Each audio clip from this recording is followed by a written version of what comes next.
उठ. भानावर ये, भानावर ये.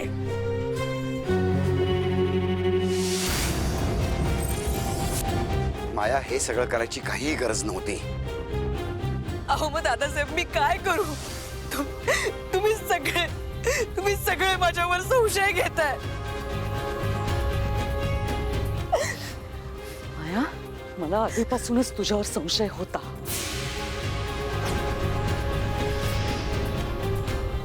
होय, हे सगळ्यांना सांगा. बोला, हे सगळ्यांना सांगा. प्लीज प्लीज लवकर सांगा. दादासाहेब, माया मीराशी बाकीच्यांशी जे काही वागली त्यावरून मला नेहमीच वाटायचं की ती थोडी रागीट आहे, अविचारी आहे. पण असं असलं तरी सुद्धा ती एखाद्याशी भांडण उकरून काढेल, त्याला थोडाफार त्रास देईल, पण ही अशी काळी जादू वगैरे नाही करणार.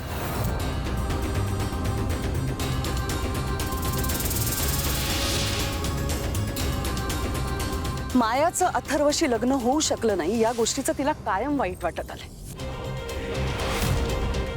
आणि त्यामुळे तिने काही चुका सुद्धा केल्या.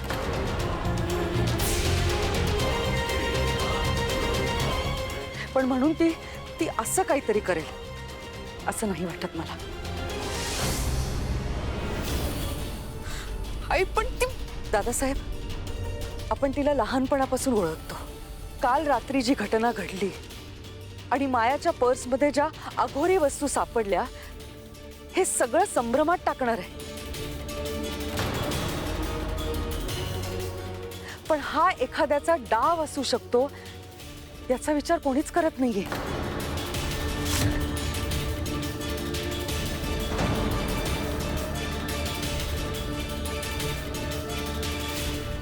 आणि त्यातून तिची मानसिक अवस्था ठीक नाहीये, तिची औषधं सुरू आहेत, ती अजून या सगळ्यातनं बाहेर पडलेली नाहीये.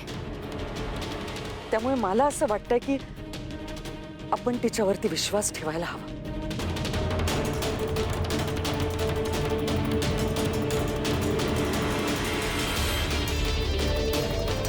नाही आई, नाही हो, ती विश्वास ठेवण्याच्या लायकीची नाहीये. तुम्हाला का कळत नाहीये?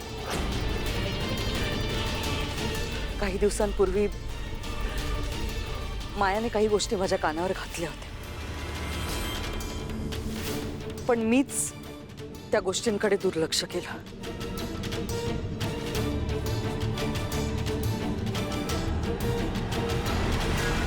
माया, तुला हे असले अनुभव आधी सुद्धा आलेत?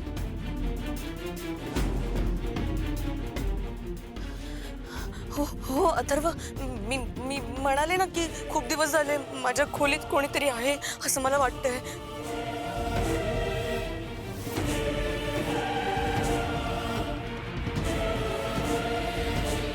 मे बी एखादा भूत, एखादा आत्मा, मला कळत नाही. आणि तो ना मला त्रास देतोय. मी हेच सांगण्याचा प्रयत्न करते. खूप दिवस झाले आपल्या घरात कोणीतरी आहे, भूत आहे.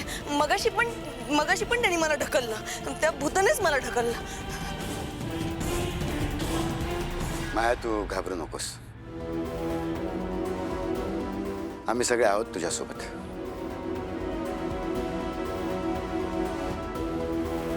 तुला विश्रांतीची गरज आहे, तू तुझ्या खोलीमध्ये जाऊन झोप जा.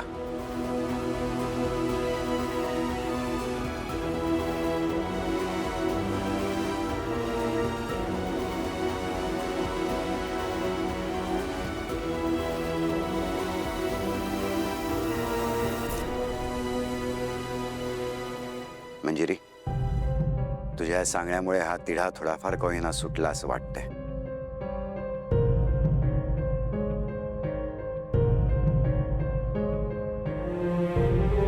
खरं तर माया असं काही करेल असं मलाही नाही वाटत. बघूया. पण मग मायाच्या पर्समध्ये या सगळ्या वस्तू आल्यात कशा?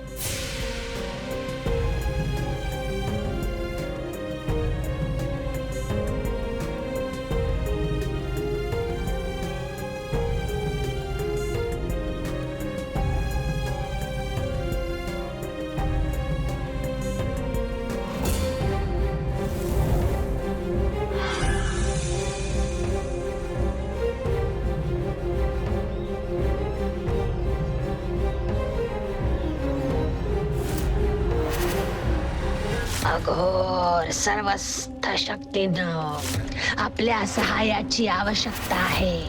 अवचित काळासाठी वापरण्याची शक्ती हवी आहे. त्या शक्तीचा वापर करायची वेळ आली आहे. शक्ती प्रदान करा. कालातीत एतसंधतम् एवं एवं फलः.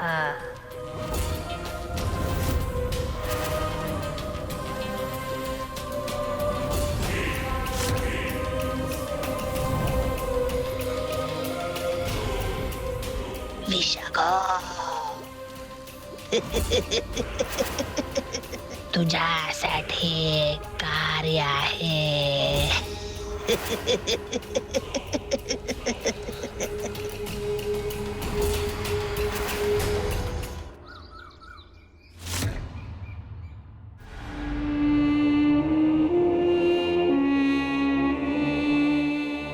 थँक गॉड मॅडम माझ्या साईडने बोलल्या, नाहीतर आज माझं काय झालं असतं माहित नाही. पण त्यांनीच अडकवलं आणि पुन्हा त्यांनीच वाचवलं. नक्की काय चाललंय हे सगळं?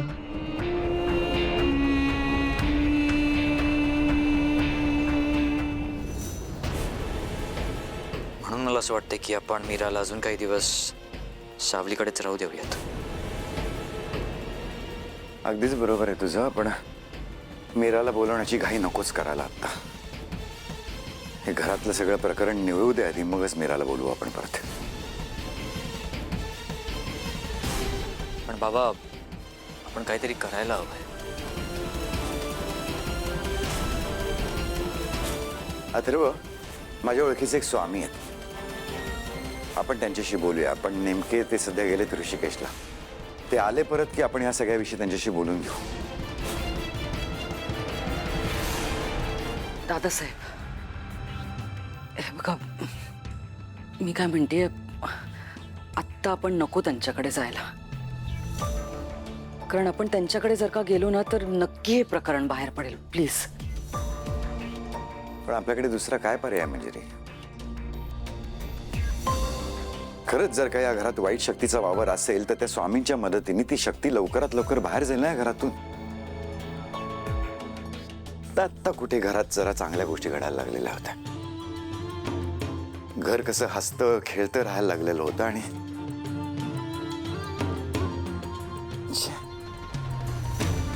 हे असं काही घडलं ना की सगळी मानसिक शांती नष्ट होऊन जाते सगळ्यांचीच.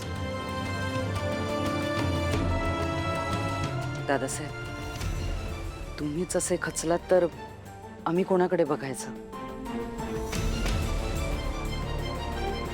बाबा, तुम्ही काळजी करू नका. आम्ही सगळे मिळून काहीतरी सोल्युशन काढूच. करायला हवं, काहीतरी करावं लागेलच.